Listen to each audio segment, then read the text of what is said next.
Alors bienvenue encore une fois. Je m'oriente en live, midi 45 à 13h15. Même chose jeudi, puis pour toutes les semaines à venir. Je m'appelle Thomas Bourgault, je suis animateur à Week-end Radio, puis très, très fier, très content d'être animateur aussi pour les webinaires et les lives Facebook de Jeunes Explos. Donc, évidemment, pour aider les jeunes à s'orienter dans leur choix de carrière, aussi pour proposer des stages d'un jour et vous faire découvrir des experts du milieu, des professionnels comme Mélanie en ce moment qui nous donne de son temps. C'est très apprécié jusqu'à 13h15 pour nous parler notamment de la santé. Le partenaire cette semaine, c'est le CU3S, la capitale nationale. Pour les jeunes, je dis les jeunes, les plus vieux, les moins jeunes, peu importe. Si vous avez des questions, écrivez-les dans le Facebook Live. Je fais le relais avec Mélanie aujourd'hui, mais ça est en rediffusion également, donc il n'y a pas de souci si jamais vous avez manqué le live. Je l'ai mentionné, Mélanie Paradis, pharmacienne, merci beaucoup d'être avec nous aujourd'hui. On se dit avant ça, on s'est dit on va se tutoyer. Donc, ça va être comme ça, on s'est familier, c'est léger, puis après tout, c'est jeune. Alors, Mélanie, je veux te demander, premièrement, en tant que pharmacienne, en tant que professionnelle de la santé, pourquoi c'est important personnellement de participer à Jeunes Explos aujourd'hui? Pour la relève, en fait, on est en pharmacie, on est un des domaines où est-ce qu'il y a une grosse pénurie. Ça fait plusieurs années que je participe au programme Jeunes Explorateurs pour recevoir des jeunes en stage ici là pour quelques heures pour leur montrer un peu c'est quoi le métier de pharmacien, pharmacienne d'hôpital. Plus précisément dans mon cas. Il y a aussi le fait que j'ai maintenant 2 ados à la maison qui se questionnent eux-mêmes sur leur cheminement, là, leur programme d'études, leur future carrière, un qui termine cette année le secondaire. Donc, ça m'interpelle encore plus personnellement maintenant, là, ces dernières années, là. Et tu as mentionné qu'il y avait déjà une branche pharmacienne d'hôpital. Juste comme ça, est-ce que tu peux me parler de cette branche-là particulièrement? Qu'est-ce que ça. Tu sais, moi, j'aurais tendance à, si on me posait la question, je dirais, ben, c'est pharmacienne pour les hôpitaux. Mais plus encore, là, dans tes mots à toi, c'est quoi une pharmacienne? Puis c'est quoi, dans ce cas-ci, une pharmacienne d'hôpital? Oui, ben, en fait, ça va avec la formation, en fait, puis le domaine où est-ce qu'on veut travailler.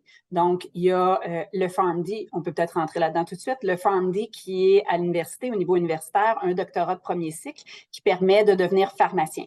Ensuite, si on veut travailler en pharmacie d'établissement de santé, qu'on appelle communément pharmacie d'hôpital, ben il faut ensuite aller faire une maîtrise de deuxième cycle à l'université qui est de 4 sessions pour pouvoir travailler en hôpital. Donc, pour pouvoir, c'est comme une spécialité finalement. Et une journée typique, par exemple, je prends l'exemple, toi, pharmacienne, parce que c'est drôle, on en parlait avant le live, je m'oriente en live Facebook en ce moment, puis moi, je disais, probablement que si tu poses la question à un enfant, ou même si on fait un vox pop à la guinantelle dans la rue, dis-moi, c'est quoi la tâche principale d'un pharmacien ou d'une pharmacienne? Probablement qu'il y a quelques personnes qui diraient, ben, c'est de donner des pilules aux gens qui ont besoin pour guérir ça. Mais c'est pas vraiment ça. Qu'est-ce que ça fait? Tu sais, puis vraiment dans ta définition, mais ta journée typique, toi, en tant que pharmacienne, tu fais quoi? Puis qu'est-ce que, en fait, font les techniciens, techniciennes en pharmacie qui n'est pas la même chose? Oui, ben, en fait, effectivement, c'est très méconnu ce que le pharmacien peut faire. Encore plus le pharmacien d'établissement, parce qu'il y a même des gens qui savent pas qu'il y a des pharmaciens en hôpital, en fait. Donc, encore là, de connaître les tâches, c'est encore plus nébuleux, en fait, pour beaucoup de gens. Donc, oui, il y a des tâches de distribution, comme on voit en pharmacie communautaire, c'est-à-dire la distribution, c'est le service des médicaments pour que ça se rende jusqu'au patient. Par contre, je vous dirais que la manipulation des médicaments en eux-mêmes, c'est tout délégué aux assistantes techniques ou techniciens en pharmacie, dont les premiers diplômés vont arriver d'ici un an ou deux. Une nouvelle technique au cégep. Pour ce qui est les pharmaciens, nous, ce qu'on fait dans le circuit du médicament, comme on l'appelle, pour le service des médicaments, c'est uniquement la validation des ordonnances qui sont faites sur les étages, sur les unités de soins. Donc, nous, on s'assure que c'est le bon médicament pour le bon patient, à bonne dose, qu'il n'y a pas trop d'interactions, s'il y a un suivi à faire. Donc, on s'assure que ce que l'assistant technique rentre dans le fichier pharmacie soit correct pour le patient. Puis tout ce qui est manipulation des médicaments, ben moi, j'en fais plus de manipulation des médicaments depuis de nombreuses années. Je dois avouer même que j'aurais des fois de la misère à reconnaître certains médicaments qui sont nouveaux, comparativement à mes collègues assistants techniques. C'est bien qu'il y a du travail d'équipe finalement. À quel point tu dirais, toi, dans tes mots, qu'il y a une tâche de gestion aussi d'équipe, j'imagine, parce que je pense que quand des techniciens, quand des gens qui travaillent derrière le comptoir dans une pharmacie, la première personne à qui on s'adresse quand on a une question en tant qu'employé, j'imagine que c'est toi. C'est l'assistant technique qui fait le tri, en fait. Puis le pharmacien va venir par après pour un conseil. Si on parle de la pharmacie communautaire, va venir après pour un conseil ou pour donner de l'information, en fait. Pour ce qui est de la pharmacie d'hôpital, ben en fait, moi, le gros de mon travail, c'est pas la distribution des médicaments. Ça, c'est une petite partie seulement de mon travail. Le gros de mon travail, c'est des tâches cliniques, c'est-à-dire sur les unités de soins auprès des patients et des équipes de soins. Donc, je vais sur les étages pour rencontrer les patients, lire leur dossier, m'assurer encore là, mais sur l'étage que les médicaments sont les bons pour les diagnostics des patients, suggérer ou faire des changements de médicaments, ajuster à la hausse, diminuer le médicament, en initier des nouveaux selon les circonstances, prescrire des tests de laboratoire puis les interpréter pour s'assurer que c'est sécuritaire et efficace pour le patient. Donc, le gros de mon travail se passe sur les unités de soins et pas en pharmacie. En Pour vous donner pharmacie. un exemple, moi, je suis dans un petit hôpital où est-ce que la pharmacie se trouve même pas sur place, là. Est-ce que Je ça, travaille dans un bureau et sur les étages. est-ce que ça forme des défis, ça, dans le cadre de ton emploi de pharmacienne en hôpital, qu'il n'y a pas de pharmacie à côté? Est-ce que des fois, ça serait plus simple s'il y en avait une, justement? Ou c'est quoi les Non. défis de ton emploi à toi? Les défis? Défis? Ah, ben, il y a des défis tous les jours parce que s'il y a un patient qui a un problème avec sa médication, sa pharmacothérapie, ben, il faut essayer de trouver qu'est-ce qui serait le plus adapté pour ce patient-là. S'il y a de la douleur, par exemple, OK, quel médicament serait le mieux pour ce patient-là selon son type de douleur? Donc, il faut aller lui parler pour évaluer sa douleur, pour voir qu'est-ce qui ferait mieux par rapport au reste de sa médication aussi. Donc, on est vraiment très, très, très dans la clinique. Donc, on a des défis tous les jours parce qu'il n'y a pas un patient qui a la même problématique. Des fois, ça se ressemble, mais c'est différent pour chaque individu. J'imagine qu'il y a une part aussi, tu as parlé des patients, mais de gestion de la clientèle, dans le sens que sûrement que tu vois des gens arriver, évidemment, qui ont des personnalités bien différentes, c'est le propre de l'être humain, mais sûrement que des fois, tu dois gérer un peu des petites crises de ben là, ça me prend ça absolument, mais là, leur papier n'est pas le bon, ou tu sais, ils veulent peut-être avoir des médicaments auxquels ils n'ont pas droit nécessairement, puis tu dois faire un peu de, peut-être pas de psychologie, mais c'est de la gestion d'humain aussi, dirais-tu?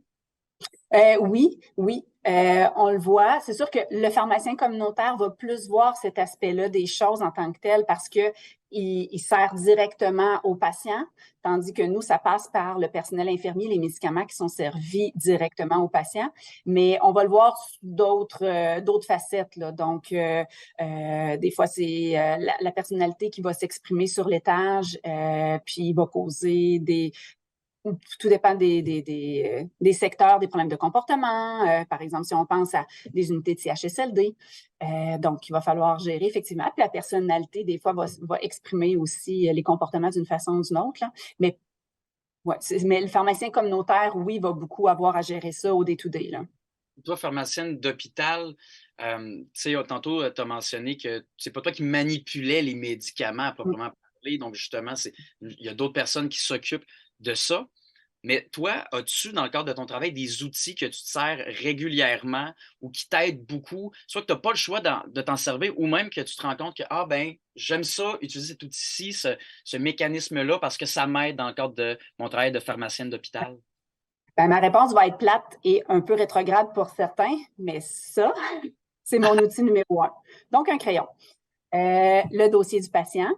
Puis, sinon, du point de vue technologique, parce qu'il faut bien arriver dans les années 2000 et plus, donc effectivement, on apprend beaucoup de choses à l'école, puis on en apprend toujours, même après avoir terminé nos études. Il faut se tenir à jour, mais on a des bases de données, des livres de référence qui se retrouvent en ligne. C'est plus vrai qu'on traîne des textbooks là, qui sont épais, ça d'épais, là. Donc, on a tout ça en ligne. Donc, je vous dirais que je traîne avec moi mon cerveau électronique, mon cellulaire. Extension de toi. Puis, oui, oui, parce que, en fait, ce qui est important dans notre métier, oui, il faut en savoir le plus possible, mais des fois, on est humain, donc on ne sait pas tout, mais c'est important de savoir où chercher. Donc, ça, on apprend ça au fur et à mesure de notre, de nos études et de notre pratique aussi. Puis, donc, mon cellulaire, j'ai un ordinateur aussi au travail pour accéder au web, encore là pour les bases de données, les articles scientifiques, les textbooks, les logiciels pharmacie aussi, parce que j'ai parlé tout à l'heure de tâches de distribution des médicaments. Ben ça vient avec des logiciels informatiques où est-ce qu'on rentre les ordonnances, on a ça numérisé dans un logiciel, puis nous on les rentre dans un autre logiciel, puis là, ça nous est poussé par les assistants techniques, en tout cas. Donc, oui, on a plusieurs outils électroniques aussi. Mais ce que j'utilise le plus souvent, c'est mon crayon. Le papier crayon, ça aide aussi dans n'importe quel domaine. Ça va vite là, quand tu as ça à côté de toi. Puis même cégep, université, on voit que c'est assez soit ordinateur, soit encore papier crayon, ça dépend, ça devient un peu un choix personnel. Mais parlant de ça, on a survolé un peu les études pour devenir pharmacienne, dans ton cas, pharmacienne d'hôpital. Si tu me parles de la formation pour devenir pharmacienne d'hôpital, ça ressemble à quoi niveau DEC, niveau université après?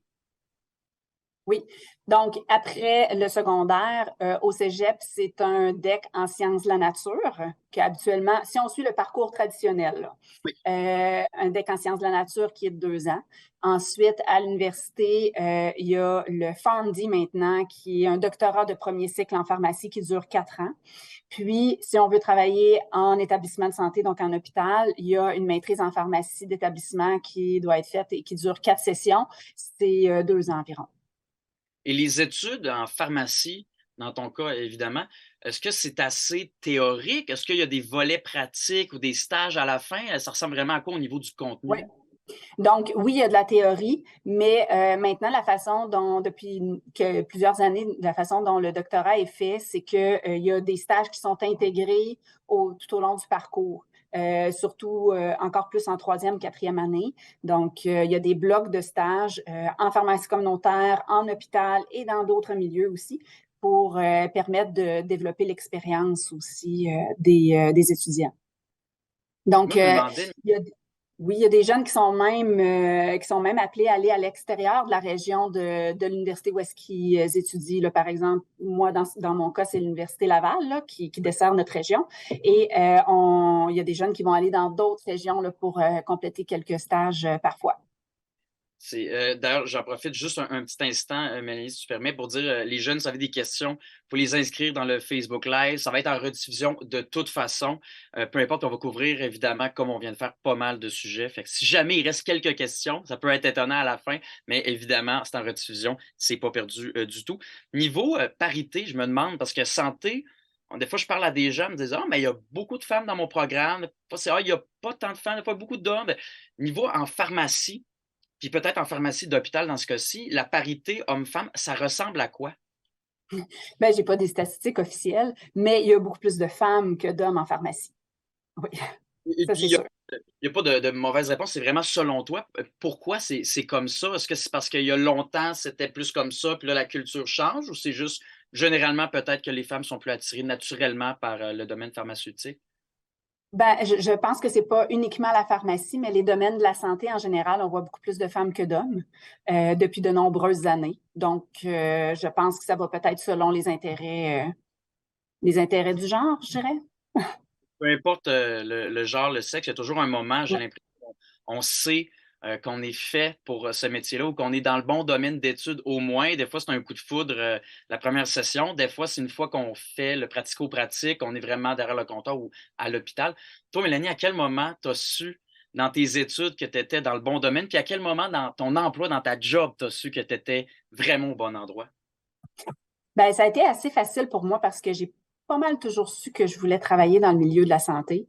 Puis, le domaine du traitement par les médicaments m'intéressait beaucoup. Puis c'est vraiment au fur et à mesure de mon parcours scolaire que ça s'est que je suis devenue sûre de mon choix effectivement. Puis j'ai vraiment dès le départ trippé sur la pharmacie. Je trouve que c'est un milieu qui est stimulant, qui satisfait la curiosité que quelqu'un peut avoir au niveau scientifique, au niveau humain aussi. Ça bouge beaucoup beaucoup et encore plus ces dernières années aussi avec les changements au niveau des lois. Puis puis l'autonomie qu'on prend encore plus dans notre profession. Fait que c'est vraiment pendant mon parcours scolaire que j'ai su définitivement que c'est ça que je voulais faire. Puis c'est toujours un c'est toujours un plaisir pour moi de travailler, là. Comme tout le monde, il y a des matins, des fois, je me dis, oh non, je resterai chez nous. Mais un coup, au travail, les journées passent tellement vite, j'appelle ça un beau problème. Mais c'est ça, il n'y a pas de temps mort, j'imagine. Je te verrais Non, pas assise dans un coin de salle avec les bras croisés. Bon, ben, je vais attendre que quelqu'un. C'est toujours en mouvement. C'est pour ça que j'imagine que tu trouves que c'est stimulant. toujours. Gestion des priorités. Oui, gestion des priorités. Puis justement, avoir une bonne gestion, être autonome, être responsable, c'est des qualités, je pense, moi, que je mettrais au métier de pharmacien, pharmacienne. Mais toi, si tu avais à nommer peut-être les deux, trois qualités les plus primordiales selon toi, pas à avoir nécessairement déjà, mais à développer pour un jeune, c'est quoi les deux, trois qualités que ça prend pour être un bon pharmacien ou une bonne pharmacienne? Capable de décision et de jugement. Euh, Parce que dans notre métier, on doit trancher à un moment donné sur ce qu'on va faire. Donc, il faut vraiment être capable. Autonomie, on en a parlé. Oui, vraiment important. Donc, je dirais l'organisation aussi. Être capable de se structurer dans son travail. Puis ça, j'ai vu la différence en commençant en hôpital aussi parce que mon horaire, c'est un peu moi qui le crée en fait selon les patients qui sont sur les étages puis leurs besoins en termes de suivi de pharmacothérapie. Donc, je suis obligée de structurer mon travail moi-même. Il n'y a personne qui va me dire demain matin, Mélanie, il faut que tu ailles faire ça, ça, ça, ça. Donc, c'est moi qui structure mes journées de travail. C'est intéressant parce que de plus en plus, les jeunes, mais les moins jeunes, on aime avoir une autonomie, puis pas toujours avoir quelqu'un qui te dit constamment quoi faire. Et c'est quelque chose de valorisant aussi, j'imagine. Puis tantôt, c'est intéressant, c'est beau quand tu disais, ben, il y a des journées, évidemment, que ça me tente un peu moins, mais j'aime toujours ça. Chaque jour, c'est un beau problème à avoir qu'on est constamment stimulé. Mais encore plus, toi, qu'est-ce que tu trouves de plus valorisant dans le métier de pharmacienne d'hôpital? Tu sais, tu te couches, puis tu te dis, hey, j'ai vraiment accompli quelque chose, plus encore que d'avoir une job que j'aime. Tu sais, qu'est-ce qu'il y a de valorisant? Ben, dans le domaine de la santé, c'est de pouvoir aider les autres. Quand on change la médication du patient ou qu'on ajuste, puis que le patient, sa douleur diminue, son diabète s'améliore, sa tension diminue, qu'il sent que ça va mieux, que son anxiété diminue ou que ses symptômes dépressifs s'améliorent, ben, c'est très valorisant de voir que les patients s'améliorent grâce aux suggestions ou aux changements qu'on a fait nous-mêmes, là. Donc, c'est super valorisant, ça. Puis pour un jeune qui veut se valoriser de cette façon-là, ce qui est très beau, là, c'est de l'entraide, puis c'est de l'aide humaine. Tu sais, vous faites pas juste dans les calculs, les médicaments, c'est dans l'humain aussi, puis c'est dans Oui. c'est le domaine de la santé. Mais c'est vraiment quelque chose, je trouve, qui est important. Puis tu as parlé tantôt de pénurie, on en voit, c'est partout, mais j'imagine que le taux de placement, que ce soit pour un DEC, une technique ou un baccalauréat, mais je ne sais pas trop, mais un jeune qui a terminé ses études, j'imagine qu'il y a de très bonnes chances de commencer dans le domaine sans avoir à cogner à 1 million de portes. Le taux de placement est excellent et souvent, en pharmacie, on trouve un emploi avant la fin ou on a une promesse d'emploi avant la fin de notre parcours scolaire. C'est-à-dire que Donc, les pharmaciens, les employeurs vont chercher les jeunes? ouais, ouais, ouais, ouais. Tout dépend, parce qu'on a dit qu'il y avait beaucoup d'expositions à des stages, hein? Donc, ça fait en sorte qu'il y a des gens qui, des fois, qui vont avoir des propositions avant la fin de leurs études. Évidemment, ils ne pourront pas commencer tout de suite, là, mais à la fin des études, ils vont pouvoir commencer à travailler à un endroit où est-ce que... On a un pouvoir même de choisir où est-ce qu'on veut travailler dans une certaine mesure parce qu'on est en pénurie. Il y a quelque chose de très intéressant aussi que quelqu'un m'avait dit. Je ne sais pas si ça s'applique également à un pharmacien, pharmacienne d'hôpital, mais des pharmaciens volants qui peuvent, par exemple, remplacer dans telle pharmacie à un moment donné, dans tel coin, puis ils peuvent un peu décider de leur horaire. Est-ce que c'est encore quelque chose qui est viable, qui est d'actualité, puis que tu conseillerais à un jeune qui commence, qui veut un peu faire son propre horaire, puis un peu se déplacer? Est-ce que c'est une bonne chose? C'est une bonne question. J'ai moins d'expérience avec cet aspect-là des choses parce que ça se passe plus en communautaire à ma connaissance. Moi, je travaille en milieu hospitalier dans la région de Québec, donc dans les environs de Québec. Donc, on ne fait pas appel à des pharmaciens dépanneurs, comme on les appelle, là. Dans les- Euh, mais je ça l'ai vu. existe encore à ma connaissance, oui. Fait que ça veut dire que mon point, c'est vous avez une équipe qui est là, puis que c'est pas toujours en mouvement. Vous créez des liens aussi entre employés. Vous voyez les mêmes visages aussi. Comment ça, l'ambiance, par exemple, là, je peux pas parler à la largeur du CU3S de la capitale nationale, mais mettons, à l'endroit où tu es, l'ambiance entre collègues, pharmaciens, techniciens, c'est comment? Ça Oui. se passe comment? C'est une super bonne entente. Moi, ma pharmacie, en tant que telle, on est plusieurs pharmaciens qui sont multisites. Je m'explique, c'est qu'on n'est pas juste un gros hôpital où est-ce que tout le monde est dans la même bâtisse. On est dans plein de bâtisses. Moi, je pratique plus en CHSLD et dans un petit hôpital à Sainte-Anne. Il y en a d'autres qui travaillent dans d'autres CHSLD ou dans d'autres milieux de courte durée. Fait que je les vois pas tant que ça. Mais on se fait beaucoup de réunions par Teams maintenant parce qu'évidemment, avec la pandémie, malheureusement, la pandémie, quand même, on a développé beaucoup les réunions via le web.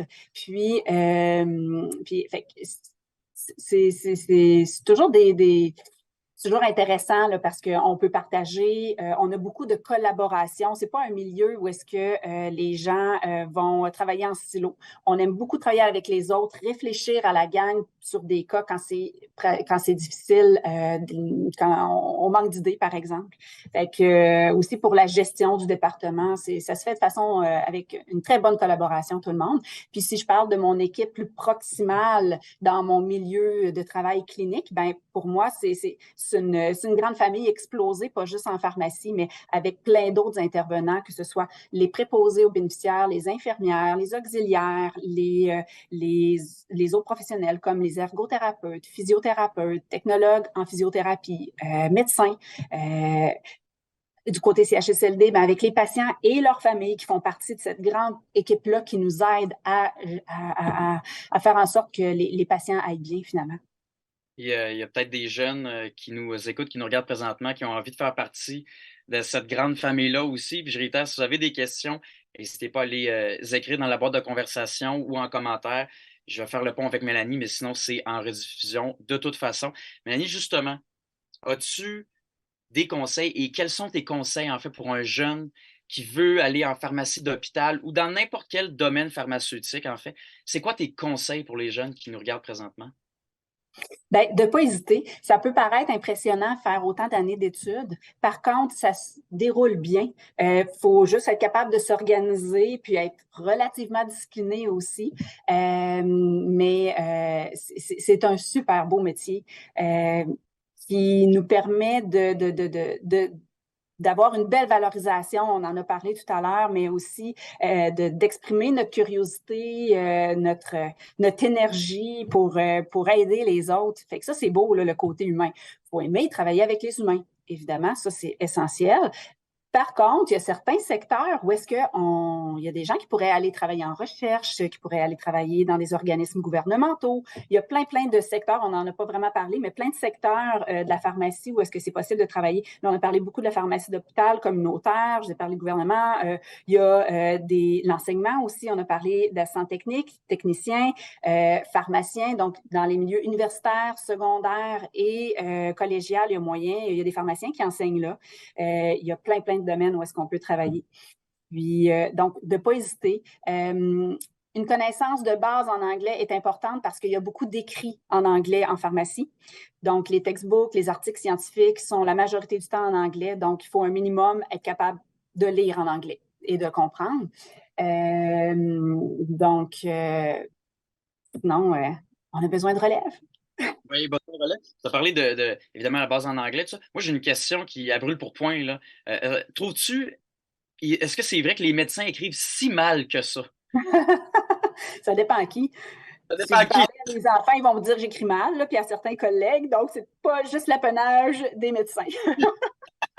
Mais Mélanie, oui, il y en a beaucoup, puis c'est toujours un beau défi. oui, ben, tu sais, on parle de savoir, faut savoir parler anglais un peu, puis savoir parler médecin aussi, de lire médecin. Mélanie, le temps file déjà, on est pas mal à la fin. Je voulais savoir, as-tu quelque chose à ajouter, des trucs à rajouter qu'on n'a pas abordé ou qu'on n'a pas mentionné? Le plancher est à toi. mais c'est pas obligatoire, évidemment. Mais si tu as des trucs à ajouter. Ben, en fait, le travail de pharmacien, c'est un travail très diversifié. Les journées se suivent, mais ne se ressemblent pas du tout. Puis, il y a moyen de s'impliquer aussi dans plein de comités, plein de regroupements qui fait en sorte que c'est encore moins routinier. Donc, la routine n'égale pas pharmacie. Ça, c'est sûr et certain. Donc, des fois, ça peut attirer certaines personnes aussi de savoir ça, là. Oui, c'est stimulant puis c'est valorisant, comme on a Mm. dit. Je pense que c'est à retenir. Mélanie Paradis, pharmacienne d'hôpital, merci beaucoup vraiment pour ton temps. C'était hyper, hyper intéressant. C'était chaleureux. Je réitère, pour ceux qui ont manqué le Facebook Live, c'est en rediffusion aussi. Merci évidemment à Jeunes Explos. Merci aussi U3S de la Capitale nationale qui est notre partenaire cette semaine. On parle de santé. On a un autre, je m'oriente en live jeudi, midi 45 également. Préparez vos questions si vous en avez. Mais Mélanie, merci beaucoup pour ton temps, puis je te souhaite une excellente journée. Merci.